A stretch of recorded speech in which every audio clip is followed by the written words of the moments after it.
the theorem is when a vertex V is picked for relaxation, which means also optimization, every intermediate vertex on the path from S to V, which we call as the shortest path because V is considered to be optimized, is already optimized. So what does it really mean? So let us go back to the example to see what this theorem means. So let us say we pick, say, D. So in this iteration I pick D as the vertex to be as a minimum weight vertex. So we pick the minimum among 6, 6 and 10. So the 6 was the minimum. So D is considered to be optimized. So what is the path from the source to D? A, F, B, D.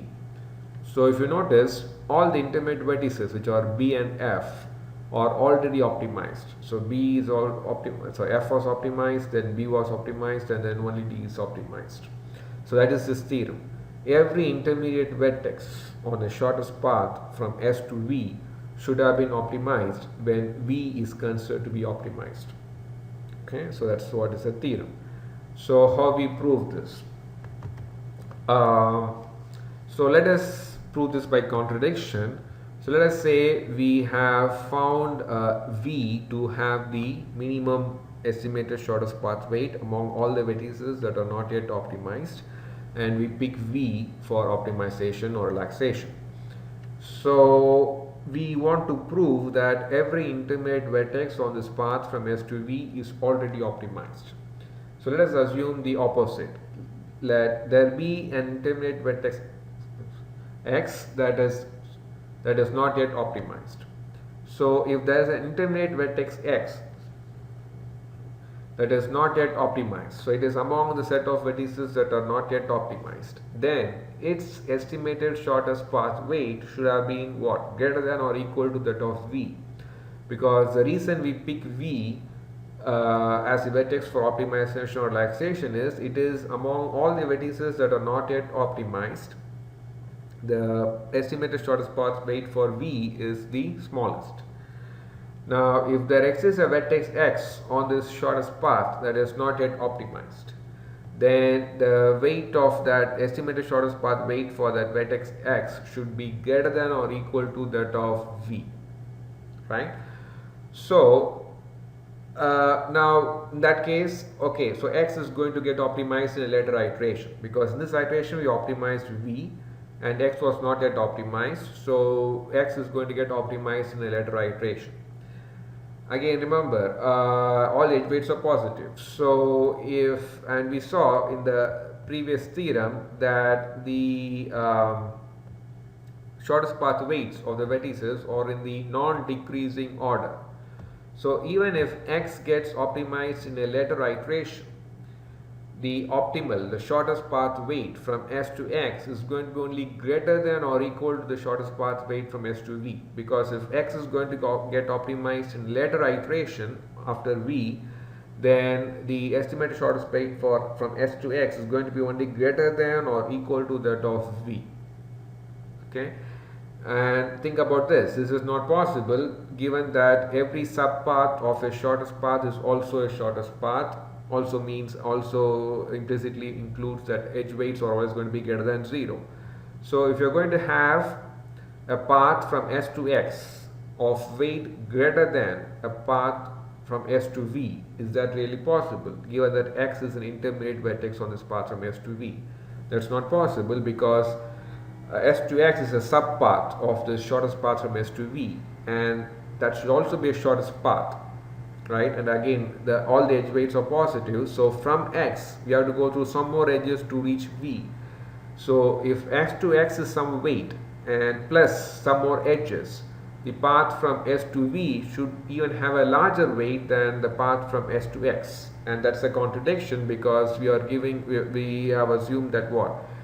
The path weight from S to V is the shortest path weight from S to V, and V is optimized earlier than X. So we have proved it's a contradiction, that it's not possible for an intermediate vertex X to exist in a shortest path from S to V such that X is not yet optimized when V is optimized. So that means when V is optimized, X should have been optimized. If X is not yet optimized, then whatever we are finding is not itself a shortest path from S to V. And that's a contradiction to what is given that S to V is a shortest path. Okay, so that's how we prove this theorem. You can type any questions if you have. Alright, so let us prove the last theorem. So we'll put together all the questions, all the theorem, and then we'll prove now. So what we really want to prove is the correctness of Dijkstra's algorithm. That when we pick a vertex V for relaxation, we have optimized that vertex. Okay, so when we pick the smallest path weight among the vertices that are not yet optimized, that vertex that we pick is considered to be optimized, or we have found the shortest path to that vertex. So that's what we want to prove now. Okay, so let's prove again using a contradiction approach. Let us say in some iteration we pick V as the vertex to have the smallest path weight among all the vertices that are not yet optimized. So we say we have now found the shortest path weight from S to V. And let us indicate that shortest path using this blue sequence of vertices like this. Now this is the path P found by the Dijkstra's algorithm, this blue sequence. Now what we want to prove is that this is the shortest path. That's the correctness of the Dijkstra's algorithm. Now we'll assume the contradiction that let there exist a hypothetical path P prime from S to V such that the weight of the path from S to V on P prime is less than the weight of the path from S to V on P. That's like a kind of an assumption. Okay, we assume such a hypothetical path P prime exists.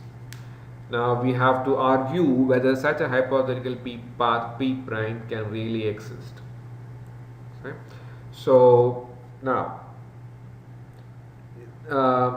so given that there exists such hypothetical path P prime with weight less than that of V that was found by path P of Dijkstra's algorithm, we have to now think about if such a path exists, right? I claim that there should have been some intermediate vertex U on this hypothetical path P prime that is not yet optimized. The reason why I say that is because if every intermediate vertex on this hypothetical path P prime are already optimized, then using the sequence of relaxation steps, we also would have optimized V or found the shortest path P prime from S to V.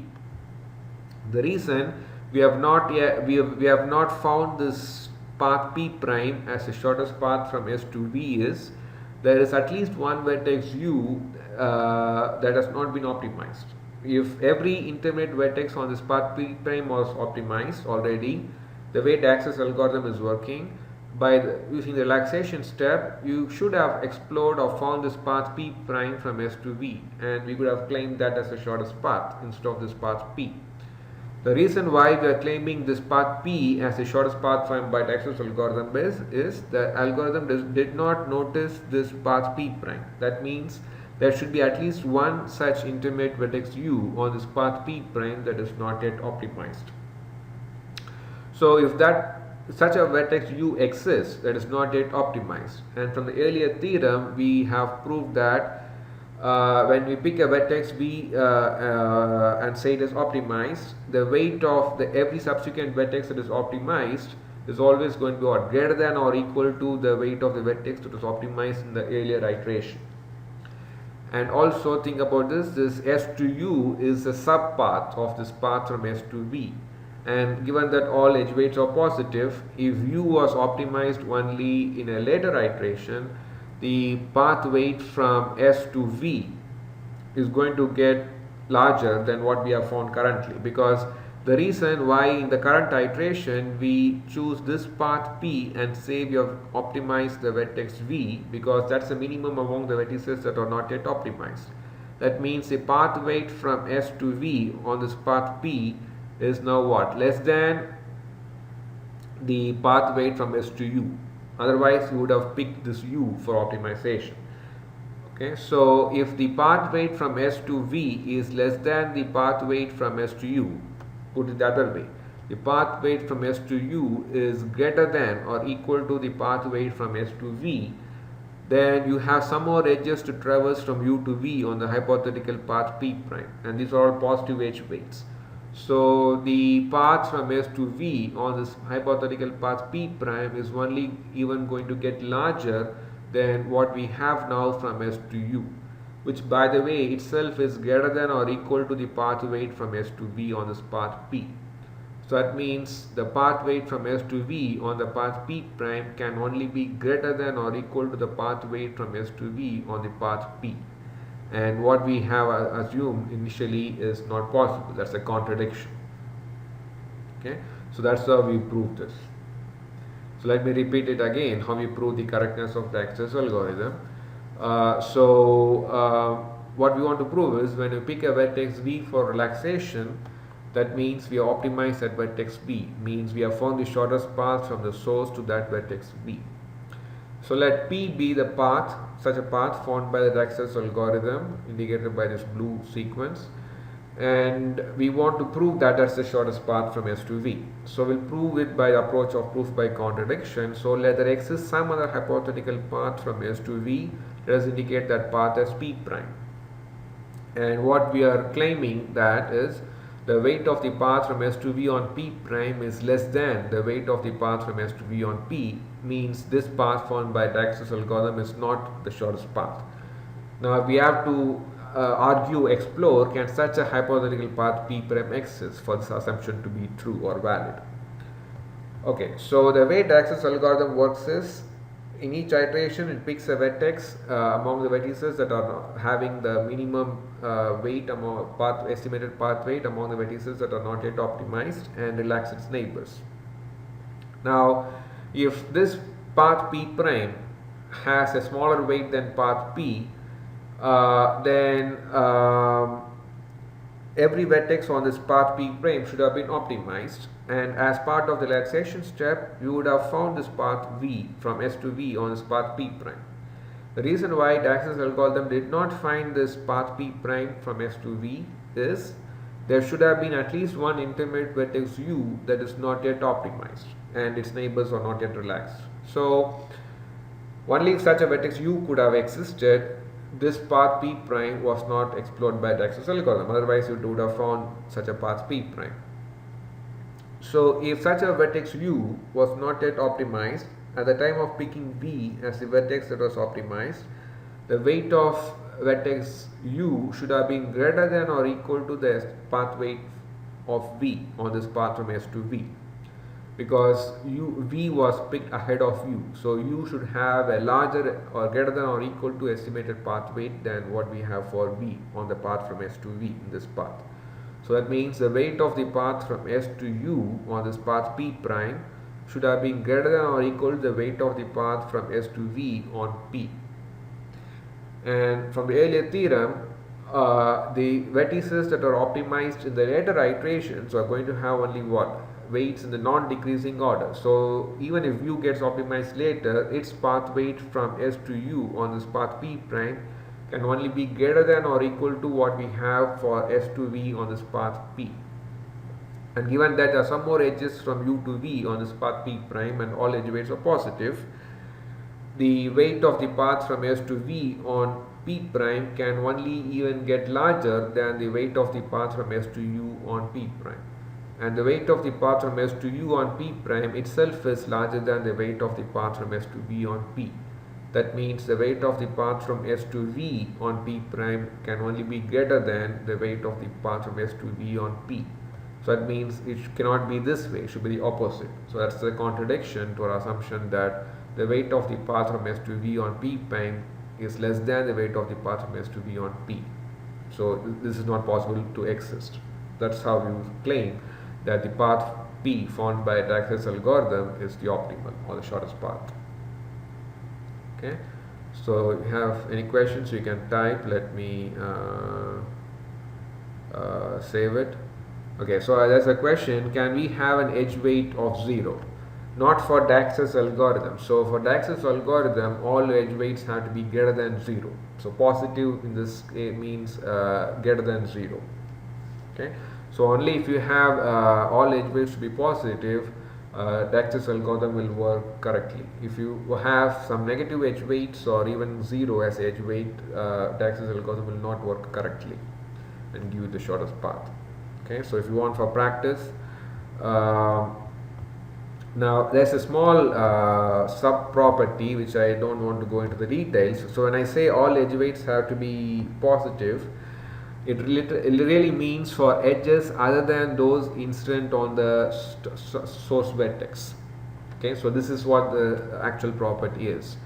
So when you say A is to source, right? So these two edges from A to F and A to B could have actually negative edge weights. Any other edge other than those attached to the source should not be negative edge weights. That's what the actual property is. But we simply always say all edges should be positive edge weights.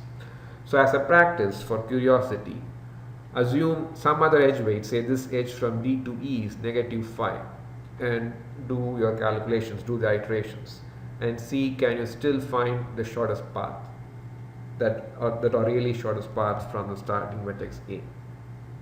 Okay.